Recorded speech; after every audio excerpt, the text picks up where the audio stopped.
ಶ್ರೀ ಗುರು ರಾಘವೇಂದ್ರಾಯ ನಮಃ. ನಿತ್ಯಂ ಅಮ್ಮ ಮಗಳು ಯೂಟ್ಯೂಬ್ ಚಾನಲ್ಗೆ ಸ್ವಾಗತ. ಯಾರೆಲ್ಲ ಈ ವಿಡಿಯೋನ ನೋಡ್ತಿದ್ದೀರಾ ಅವ್ರಿಗೆಲ್ಲರಿಗೂ ನನ್ನ ನಮಸ್ಕಾರನ ತಿಳಿಸ್ತಾ, ಇವತ್ತು ನನಗೆ ರಾಯರಿಂದ ಒಂದು 3 ಬಾರಿ ಆಶೀರ್ವಾದ ಸಿಕ್ತು.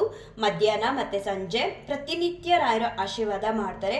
ಹಾಗೆ ನಾನು ಯಾವಾಗೆಲ್ಲ ರಾಯರ ಹತ್ರ ಹೋಗ್ತೀನಿ ಮನೇಲಿ ಫ್ರೀ ಇದ್ದಾಗ, ಅವಾಗೆಲ್ಲ ಕೂಡ ಸಾಮಾನ್ಯವಾಗಿ ನಾನು ಹಾಗೆ ಬರಲ್ಲ, ರಾಯರ ಆಶೀರ್ವಾದ ಪಡ್ಕೊಂಡೇ ಬರ್ತೀನಿ ದೇವ್ರ ಮನೆಯಿಂದ. ಅದೇನೋ ಗೊತ್ತಿಲ್ಲ, ರಾಯಪ್ಪ ಹಂಗೆ ಏನು ಅನಿಸುತ್ತೋ ಅವ್ರ ಇಚ್ಛೆ ಏನೋ ಗೊತ್ತಿಲ್ಲ, ನಾನು ಯಾವುದಾದ್ರೂ ಶ್ಲೋಕ ಹೇಳ್ತಾ ಅಥವಾ ಏನೋ ಒಂದು ಅವ್ರ ಜೊತೆ ಮಾತಾಡ್ತಿರೋ ಸಮಯದಲ್ಲಿ ರಾಯರು ನನಗೆ ಪ್ರತಿನಿತ್ಯ ನಾನು ದೇವ್ರ ಮನೆಗೆ ಹೋದಾಗೆಲ್ಲ ನನಗೆ ಆಶೀರ್ವಾದ ಮಾಡ್ತಾರೆ. ಕೆಲವೊಂದು ಬಾರಿ ಅದು ವಿಡಿಯೋಗೆ ಸಿಗುತ್ತೆ, ಒಂದೊಂದು ಸಲ ವಿಡಿಯೋಗೆ ಸಿಗಲ್ಲ. ಇವತ್ತು ವಿಡಿಯೋಗೆ ಸಿಕ್ಕಿದೆ, ಆ ಆಶೀರ್ವಾದನ ನಿಮಗೂ ಕೂಡ ತೋರಿಸೋ ಪ್ರಯತ್ನ ಮಾಡ್ತಾ ಇದ್ದೀನಿ. ಇವತ್ತು ಎಂದಿನಂತೆ ಬೆಳಗಿನ ಜಾವನೆ ರಾಯರಿಗೆ ಸೇವೆ ಸಲ್ಲಿಸಿದ್ದೆ. ಅದಾದಮೇಲೆ ಅಡುಗೆ ಊಟ ತಿಂಡಿ ಅಂತ ಹೇಳಿ ಎಲ್ಲ ಕೆಲಸ ಮುಗಿಸಿ ಮನೇಲಿ ಸ್ವಲ್ಪ ಕ್ಲೀನಿಂಗ್ ಇತ್ತು. ಎಲ್ಲಿ ನೋಡಿದ್ರು ಅಲ್ಲಿ ಬಲೆ ಕಾಣಿಸ್ತಿತ್ತು ಸ್ವಲ್ಪ, ಹಾಗೆ ಬಾಗಿಲುಗಳು ಕಿಟಕಿಗಳು ಎಲ್ಲ ತುಂಬ ಡೀಪ್ ಕ್ಲೀನಿಂಗ್ ಮಾಡೋದಿತ್ತು, ಮಾಡ್ತಾ ಇದ್ದೆ. ನಾನು ಯಾವಾಗಲೂ ಮಧ್ಯಾಹ್ನ 12:30 1 ಗಂಟೆ ಕೆಲಸ ಮುಗಿಸ್ಕೊಂಡು ಬೇಗ ರಾಯರ ಹತ್ರ ಬರ್ತಿದ್ದೆ. ಮಧ್ಯಾಹ್ನ ಕೂಡ ಕೂತು ರಾಯರಿಗೆ ಸೇವೆ ಸಲ್ಲಿಸಿ ಅದಾದಮೇಲೆ ಸ್ವಲ್ಪ ಮಾತಾಡಿ ಆಮೇಲೆ ರೆಸ್ಟ್ ಮಾಡ್ತಿದ್ದೆ. ಇವತ್ತು ನನಗೆ ರೆಸ್ಟ್ ಅನ್ನೋದೇ ಇರಲಿಲ್ಲ, ತುಂಬ ಕ್ಲೀನಿಂಗ್ ಕೆಲಸಗಳಿತ್ತು. ಎಲ್ಲ ಮುಗಿಸ್ಕೊಂಡು ನಾನು 1 ಗಂಟೆ ಆದಾಗ ಅಂದ್ಕೊಳ್ತಿದ್ದೆ, ರಾಯಪ್ಪ ನಿಮ್ಮ ಹತ್ರ ಬರ್ತಿದ್ದೆ, ಇವತ್ತು ಸ್ವಲ್ಪ ಕೆಲಸ ಇದೆ ಬರೋಕ್ಕಾಗ್ತಿಲ್ಲ, ನೀವು ಕೂಡ ಕೂತು ನೋಡ್ತಿರ್ತೀರಾ ಅಂದ್ಕೊಳ್ತೀನಿ ಅಂತ ಹೇಳಿ ಎಲ್ಲ ಕೆಲಸ ಮುಗಿಸ್ಕೊಂಡು 3:40 ಆಯಿತು ನಾನು ರಾಯರ ಹತ್ರ ಹೋದಾಗ. ಇನ್ನೂ ಊಟ ಕೂಡ ಮಾಡಿರಲಿಲ್ಲ. ಇನ್ನು ಇಷ್ಟೊತ್ತೇ ಇದ್ದೀನಲ್ಲ, ಊಟ ಎಲ್ಲ ಬೇಡ, ಫಸ್ಟು ರಾಯರ ಸೇವೆ ಸಲ್ಲಿಸ್ಬಿಟ್ಟು ಆಮೇಲೆ ಊಟ ಮಾಡೋಣ ಪರವಾಗಿಲ್ಲ ಅಂತ ಹೇಳಿ ಮಧ್ಯಾಹ್ನ ರಾಯರ ಹತ್ರ ಬಂದು ಕೂತ್ಕೊಂಡೆ. ಅಲ್ಲಿ ಇಟ್ಟಿದ್ದೀನಲ್ಲ ವೀಣೆಯಲ್ಲಿ ಹೂವು, ಬೆಳಗ್ಗೆ ಬೇರೆ ಇಟ್ಟಿದ್ದೆ ಸೇವಂತಿಗೆನೆ. ಕೂತ್ಕೊಂಡು ರಾಯರ ದರ್ಶನ ಮಾಡ್ತೀನಿ ನಾನು ಮಂತ್ರಾಲಯದ್ದು. ಅವತ್ತಿನ ದಿನದ ಅವತ್ತೇ ನಾನು ಏನೇ ಬ್ಯುಸಿ ಇದ್ದರೂ ನನ್ನ ಕೆಲಸ ಎಲ್ಲ ಫ್ರೀ ಆದಮೇಲೆ ಮಧ್ಯಾಹ್ನ ನಾನು ಬಂದು ಮಂತ್ರಾಲಯದ ರಾಯರ ದರ್ಶನ ಮಾಡ್ಕೊಳ್ತೀನಿ. ಅವತ್ತಿನ ದಿನದ್ದು ದರ್ಶನ ಮಾಡ್ತಾಯಿದ್ದೆ. ಒಂಚೂರು ಸೌಂಡೂ ಬರಲಿಲ್ಲ, ಟಪ್ ಅಂತ ಒಂದೊಂದ್ಸಲ ಕೆಳಗಡೆ ಹೂ ಬಿಟ್ಟಾಗ ಸೌಂಡ್ ಬರುತ್ತೆ, ಏನು ಸೌಂಡ್ ಬಂದಿರಲಿಲ್ಲ. ಹಾಗೆ ಕೊಟ್ಟರು ರಾಯರು, ನಾನು ನೋಡೋಕ್ಕೆ ಆಗಲಿಲ್ಲ ವೀಣೆಯಿಂದ. ಸರಿ ಆಯಿತು ರಾಯಪ್ಪ ಅಂತ ಹೇಳಿ ಎತ್ಕೊಂಡು ಮತ್ತೆ ನನ್ನ ಸೇವೆನ ರಾಯರಿಗೆ ಎಂದಿನಂತೆ ಶ್ಲೋಕಗಳೆಲ್ಲ ಹೇಳ್ತಾ ಶುರು ಮಾಡಿದೆ 3:40ರಲ್ಲಿ. ಆವಾಗ ರಾಯರು ನನಗೆ ಆಶೀರ್ವಾದ ಮಾಡಿದ್ರು. ಏನು ಗೊತ್ತಾ, ನಾನು ದೀಪನ್ನೇ ಹಚ್ಚಿರಲ್ಲ ಮಧ್ಯಾಹ್ನದೊತ್ತು. ಯಾವಾಗ ಮಧ್ಯಾಹ್ನ ಬಂದ್ರೂ ಒಂದೊಂದ್ಸಲ ಲೈಟ್ ಹಾಕ್ಕೊಳ್ತೀನಿ, ಒಂದೊಂದ್ಸಲ ಹಾಗೆ ಕೂತಿರ್ತೀನಿ. ಇವತ್ತಂತ ಅಲ್ಲ, ತುಂಬ ಸಲ ರಾಯರು ನಾನು ಮಧ್ಯಾಹ್ನ ಅವ್ರ ಮುಂದೆ ಕೂತು ಸೇವೆ ಮಾಡುವಾಗ ಆಶೀರ್ವಾದ ಮಾಡಿದ್ದಾರೆ. ನಾನು ಏನೂ ಕೇಳ್ಕೊಳ್ತಿರಲ್ಲ, ಏನಾದರೂ ಶ್ಲೋಕ ಹೇಳ್ತಿರ್ತೀನಿ ಅಥವಾ ಏನಾದರೂ ಕಲಿತಿರ್ತೀನಿ, ರಾಯಪ್ಪನ ಜೊತೆ ಮಾತಾಡ್ತಿರ್ತೀನಿ, ಹಂಗಾಯ್ತು ರಾಯಪ್ಪ ಹಿಂಗಾಯ್ತು ನೋಡಿ ಈ ಥರ ಆ ಥರ ಅಂತ. ಏನು ದೀಪ ಹಚ್ಚಿರಲ್ಲ, ಏನು ಮಾಡಿರಲ್ಲ, ಸುಮ್ಮನೆ ಕುತ್ಕೊಂಡು ಮಾತಾಡ್ತಿರ್ತೀನಿ. ರಾಯರಿಗೆ ಏನನ್ಸುತ್ತೋ ಏನೋ ಗೊತ್ತಿಲ್ಲ, ನನಗೆ ಆಶೀರ್ವಾದ ಮಾಡಿಬಿಡ್ತಾರೆ. ಇವತ್ತಂತೂ 2 ಬಾರಿ ಆಶೀರ್ವಾದ ಮಾಡಿದ್ರು, ಮತ್ತೆ ಹೂವಿಟ್ಟೆ ಮತ್ತೆ ಆಶೀರ್ವಾದ ಮಾಡಿದ್ರು. ಏನೋ ಒಂಥರ ತುಂಬ ಸಂತೋಷ ಆಯಿತು. ತುಂಬ ಜನ ನಮಗೆ ರಾಯರು ಆಶೀರ್ವಾದ ಮಾಡ್ತಿಲ್ಲ, ಏನು ಮಾಡಬೇಕು ಅಂತ ಎಲ್ಲ ಅಂದ್ಕೊಳ್ತಾರೆ. ನಾವು ಏನೇ ಮಾಡಿದ್ರು ಮಾಡದೇ ಇದ್ದರೂ ಅದು ರಾಯರಿಗೆ ಅನ್ನಿಸ್ಬೇಕು, ನಮಗೆ ಆಶೀರ್ವಾದ ಮಾಡಬೇಕು ಇವಳಿಗೆ ಅಂತ ಅನ್ನಿಸ್ದಾಗ ಖಂಡಿತವಾಗ್ಲೂ ರಾಯರು ಆಶೀರ್ವಾದ ಮಾಡ್ತಾರೆ. ಅಲ್ಲಿ ತನಕ ನಾವಂತೂ ಕೇಳ್ಕೋಬೇಕು, ರಾಯಪ್ಪ ನಮಗೂ ಒಂದು ಬಾರಿ ನಿಮ್ಮ ಆಶೀರ್ವಾದ ಕೊಡಿ, ನಿಮ್ಮ ಹೂ ಪ್ರಸಾದದ ಮೂಲಕ ನಮಗೂ ನಿಮ್ಮ ಆಶೀರ್ವಾದ ಅಭಯ ಹಸ್ತ ಬೇಕು ಕೊಡಿ ಅಂತ ನಮ್ಮ ಕರ್ತವ್ಯ, ನಾವು ಬೇಡಬೇಕು ರಾಯರ ಹತ್ರ. ಅವ್ರಿಗೆ ಯಾವಾಗ ನಮ್ಮ ಮೇಲೆ ಕರುಣೆ ತೋರಿಸಿ ಅವ್ರಿಗೆ ನಮ್ಮನ್ಸು ಯಾವಾಗ ಸರಿ ಅನಿಸುತ್ತೋ ಖಂಡಿತ ಆವಾಗ ನಾನು ಹೇಳಲ್ವ, 1 ಬಾರಿ ಅಲ್ಲ, ಇವತ್ತೇ 3 ಬಾರಿ ನನಗೆ ಬೆಳಗ್ಗೆ 1 ಸೇರಿ 4 ಬಾರಿ ಆಶೀರ್ವಾದ ಮಾಡಿದ್ದಾರೆ. ರಾಯರು ಸುಮ್ಮನೆ ಆಶೀರ್ವಾದ ಮಾಡಲ್ಲ ಅಂತ ತುಂಬ ಜನ ಹೇಳ್ತಾರೆ. ಅವ್ರ ಆಶೀರ್ವಾದ ಪಡ್ಕೊಳ್ಳೋದು ತುಂಬಾ ಕಷ್ಟ.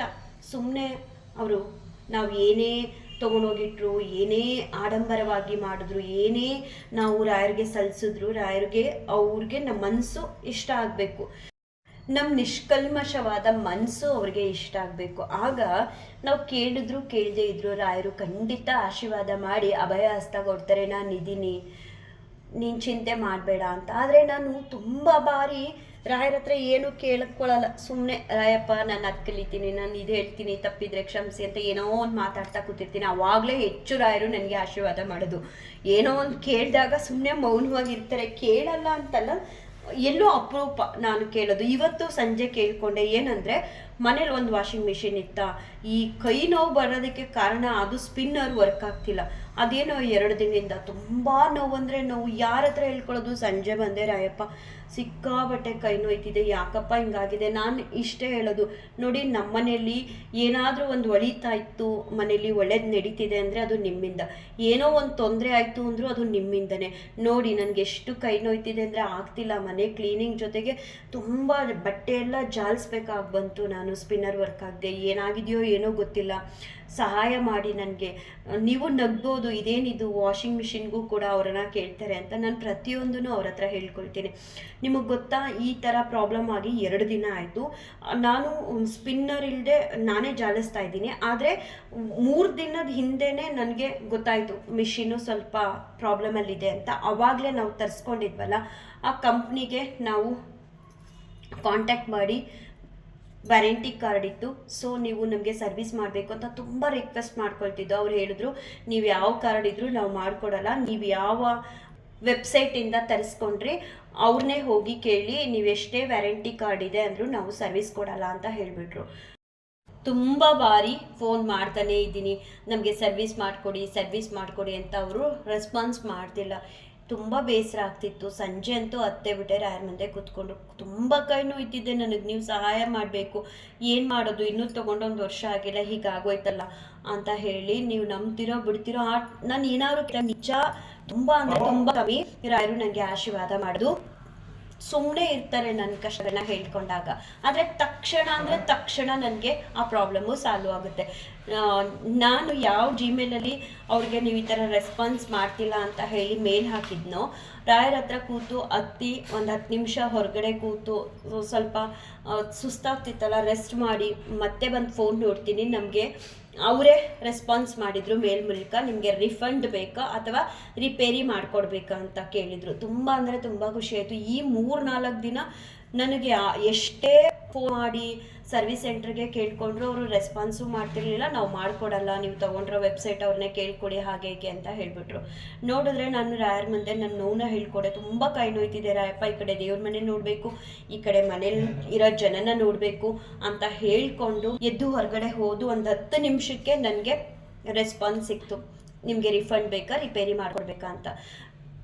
ರಾಯರು ನಮಗೆ ಅವ್ರಿಗೆ ಅನ್ನಿಸ್ದಾಗ ಆಶೀರ್ವಾದ ಮಾಡ್ತಾರೆ. ನನಗಂತೂ ಹಾಗೆ ಅನ್ಸೋದು. ಯಾವಾಗಲೂ ಅವ್ರ ಮನ್ಸು ಬಂದಾಗ ಮಾತ್ರ ನಮ್ಗೆ ಆಶೀರ್ವಾದ ಮಾಡ್ತಾರೆ. ನಮ್ಮ ಭಕ್ತಿ ಇಷ್ಟ ಆದಾಗ, ನಮ್ಮ ಶ್ರದ್ಧೆ ಇಷ್ಟ ಆದಾಗ, ಏನೋ ನಮ್ಮ ಮಾತು ಇಷ್ಟ ಆದಾಗ ಅಂತ ಅಂದ್ಕೊಳ್ತೀನಿ.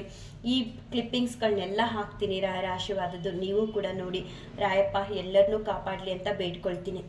ಶಿತಜನತುರಿತಜ್ಞಂ ಭಕ್ತವರ್ಗಸ್ಯ ನಿಘ್ನಂ ಸುರತರು ಸಮರೂಪಂ ಸರ್ವಸಾಮ್ರಾಜ್ಯಭೂಪಂ ಭಜಕಜನಶರಣ್ಯಂ ನೌಮಿ ಕಾರುಣ್ಯಪೂರ್ಣಂ ಕುರುಣ ಪರಿಹಾರಂ ತಾತಮೇ ರಾಘವೇಂದ್ರ. ಶಿತಜನತುರಿತಜ್ಞಂ ಭಕ್ತವರ್ಗಸ್ಯ ನಿಘ್ನಂ ಸುರತರು ಸಮರೂಪಂ ಸರ್ವಸಾಮ್ರಾಜ್ಯಭೂಪಂ ಭಜಕಜನಶರಣ್ಯಂ ನೌಮಿ ಕಾರುಣ್ಯಪೂರ್ಣಂ ಕುರುಣ ಪರಿಹಾರಂ ತಾತಮೇ ರಾಘವೇಂದ್ರ. ಶಿತಜನತುರಿತಜ್ಞಂ ಭಕ್ತವರ್ಗಸ್ಯ ನಿಘ್ನಂ ಸುರತರು ಸಮರೂಪಂ ಸರ್ವಸಾಮ್ರಾಜ್ಯಭೂಪಂ ಭಜಕಜನಶರಣ್ಯಂ ನೌಮಿ ಕಾರುಣ್ಯಪೂರ್ಣಂ ಕುರುಣ ಪರಿಹಾರಂ ತಾತಮೇ ರಾಘವೇಂದ್ರ. ಶಿತಜನತುರಿತಜ್ಞಂ ಭಕ್ತವರ್ಗಸ್ಯ ನಿಘ್ನಂ ಸುರತರು ಸಮರೂಪಂ ಸರ್ವಸಾಮ್ರಾಜ್ಯಭೂಪಂ ಭಜಕಜನಶರಣ್ಯಂ ನೌಮಿ ಕಾರುಣ್ಯಪೂರ್ಣಂ ಕುರುಣ ಪರಿಹಾರಂ ತಾತಮೇ ರಾಘವೇಂದ್ರ. ಶಿತಜನದುರಿತಜ್ಞಂ ಭಕ್ತವರ್ಗಸ್ಯ ನಿಘ್ನಂ ಸುರತರು ಸಮರೂಪಂ ಸರ್ವಸಾಮ್ರಾಜ್ಯಭೂಪಂ ಭಜಕಜನಶರಣ್ಯಂ ನೌಮಿ ಕಾರುಣ್ಯಪೂರ್ಣಂ ಕುರುಣ ಪರಿಹಾರಂ ತಾತಮೇ ರಾಘವೇಂದ್ರ. ಶಿತಜನದುರಿತಜ್ಞಂ ಭಕ್ತವರ್ಗಸ್ಯ ನಿಘ್ನಂ ಸುರತರು ಸಮರೂಪಂ ಸರ್ವಸಾಮ್ರಾಜ್ಯಭೂಪಂ ಭಜಕಜನಶರಣ್ಯಂ ನೌಮಿ ಕಾರುಣ್ಯಪೂರ್ಣಂ ಕುರುಣ ಪರಿಹಾರಂ ತಾತಮೇ ರಾಘವೇಂದ್ರ. ಶಿತಜನದುರಿತಜ್ಞಂ ಭಕ್ತವರ್ಗಸ್ಯ ನಿಘ್ನಂ ಸುರತರು ಸಮರೂಪಂ ಸರ್ವಸಾಮ್ರಾಜ್ಯಭೂಪಂ ಭಜಕಜನಶರಣ್ಯಂ ನೌಮಿ ಕಾರುಣ್ಯಪೂರ್ಣಂ ಕುರುಣ ಪರಿಹಾರಂ ತಾತಮೇ ರಾಘವೇಂದ್ರ. ಶಿತಜನದುರಿತಜ್ಞಂ ಭಕ್ತವರ್ಗಸ್ಯ ನಿಘ್ನಂ ಸುರತರು ಸಮರೂಪಂ ಸರ್ವಸಾಮ್ರಾಜ್ಯಭೂಪಂ ಭಜಕಜನಶರಣ್ಯಂ ನೌಮಿ ಕಾರುಣ್ಯಪೂರ್ಣಂ ಕುರುಣ ಪರಿಹಾರಂ ತಾತಮೇ ರಾಘವೇಂದ್ರ. ಅಥ ಶ್ರೀ ರಾಘವೇಂದ್ರ ಸ್ತೋತ್ರಂ. ಶ್ರೀ ಪೂರ್ಣಬೋಧ ಗುರುತೀರ್ಥಪಯೋಕ್ತಿ ಪಾರ ಕಾಮಾರಿ ಮಾಕ್ಷಮಿಷಮಾಕ್ಷಿರ ಸ್ಪೃಶಂತಿ ಪೂರ್ವೋತ್ತರಾಮಿತ ತರಂಗ ಚತುಸ್ಸು ಹಂಸ ದೇವಾಲಿ ಸೇವಿತ ಪರಾಗ್ರಿ ಪ್ರಯೋಜ ಲಗ್ನ ಜೀವೇಶ ಭೇದ ಗುಣಪೂರ್ತಿ ಜಗತ್ಸು ಸತ್ವ ನೀಚೋಚ್ಚ ಭಾವಮುಖನಗ್ರಣೈ ಸಮೇತ ದುರ್ವಾದಿ ಜಾಪತಿ ಗಿಲೈ ಗುರು ರಾಘವೇಂದ್ರ ವಾಗ್ದೇವತಾ ಸರಿತಂ ವಿಮಲೀಕರೋತು. ಶ್ರೀ ರಾಘವೇಂದ್ರ ಸಕಲ ಪ್ರದಾತ ಸ್ವಪಾತಕಂಜದ್ವಯ ಭಕ್ತಿ ಮಧ್ಯ ಗಾದ್ರಿ ಸಂವೇತನ ದೃಷ್ಟಿ ವಜ್ರ ಕ್ಷಾಮ ಸುರೇಂದ್ರೋ ಮತ್ತು ಮಾಂಸತಾಯ ಸ್ವಯಂ ಶ್ರೀರಾಘವೇಂದ್ರೋ ಹರಿಪಾದ ನಿಷೇವಡಾಪ್ತ ಸಮಸ್ತ ಸಂಪತ್ತು ದೇವಸ್ವಭಾವೋ ದಿವಿಚತೃಮೋಯಂ ಮಿಶ್ರಪ್ರದೋ ಮೇ ಸತತಂ ಸಭೋ ಯದ್ಭವ್ಯ ಸ್ವರೂಪೋ ಭವದುಃಖತೂಲ ಸಂಗಾಗ್ನಿಚರ್ಯ ಸುಖಧೈರ್ಯಶಾಲಿ ಸಮಸ್ತ ದುಷ್ಟಗ್ರಹ ನಿಗ್ರಹೇಶು ದುರತ್ಯಯೋ ಪಲ್ಲವ ಸಿಂಧು ಸೇತು ನಿರಸ್ತದೋಷೋ ನಿರವಧ್ಯ ವೇಷ ಪ್ರತ್ಯರ್ಥಿ ಮೂಕತ್ವ ನಿಧಾನ ಭಾಷಾ ವಿದ್ವತ್ ಪರಿಚಯ ಮಹಾವಿಶೇಷ ವಾಗ್ವೈಖರಿ ನಿಶ್ಚಿತ ಭವ್ಯಶೇಷ ಸಂತಾನ ಸಂಪತ್ ಪರಿಶುದ್ಧ ಭಕ್ತಿ ವಿಜ್ಞಾನ ವಾಗ್ದೇಹ ಸುಪಾಠವಾದೀನ್ ತತ್ವಾ ಶರೀರೋತ್ತ ಸಮಸ್ತ ದೋಷಾನ್ ಅತ್ವೋ ಸಮುದ್ವತ್ ಗುರು ರಾಘವೇಂದ್ರ ಯತ್ಪಾದೋದಕ ಸಂಚಯ ಸುರನದಿ ಮುಖ್ಯಾಪಗ ಸಂದಿತ ಸಂಖ್ಯಾನುತ್ತಮ ಪುಣ್ಯ ಸಂಘ ವಿಲಸತ್ ಪ್ರಖ್ಯಾತ ಪುಣ್ಯಾವಾಹ ದುಸ್ತಾಪತ್ರೇ ಶಶನೋ ಭೂಮಿ ಮಹಾವಂದ್ಯ ಸುಪುತ್ರ ಪ್ರದೋ ವ್ಯಂಗ ಸ್ವಂಗ ಸಮೃದ್ಧಿತೋ ಗ್ರಹಮ ಪಾಪಾಪಹಸ್ತಂ ಶ್ರೀ ಯತ್ಪಾದ ಕಂದರ ಜಸಾ ಪರಿಭೂಷಿತಾಂಗ ಯತ್ಪಾದ ಪದ್ಮ ಮಧುಪಾಯಿತ ಮಾನಸಾಯೇ ಯತ್ಪಾದ ಪದ್ಮ ಪರಿಕೀರ್ತನ ಜೀರ್ಣವಾಚ ಸ್ತಬ್ಧಶನಂ ದುರಿತ ಕಾನನ ದಾವಭೂತಂ ಸರ್ವತಂತ್ರ ಸ್ವತಂತ್ರೋಸು ಶ್ರೀಮದ್ಭವತಮರ್ದನ ವಿಜಯೇಂದ್ರ ಕರಾಬ್ಜೋತ್ರ ಸುಧೀಂದ್ರ ವರಪುತ್ರಕ ಶ್ರೀರಾಘವೇಂದ್ರೋ ಯತಿರಾಜ್ ಗುರುರ್ಮಿಸ್ಯದ್ಯಪಯಾಪಹ ಜ್ಞಾನಭಕ್ತಿ ಸುಪುತ್ರ ಯಶಸ್ವಿ ಪುಣ್ಯವರ್ಧನ ಪ್ರತಿವಾದಿ ಜಯ ಸ್ವಾಂತ ಭೇದ ಚಿನ್ನಾದರೂ ಗುರು ಸರ್ವವಿದ್ಯಾ ಪ್ರವೀಣೋನ್ಯೋ ರಾಘವೇಂದ್ರಾನ್ಯ ವಿದ್ಯತೆ ಅಪರೋಕ್ಷೀಕೃತ ಶೇಷ ಸಮುಪೇಕ್ಷಿತ ಭಾವ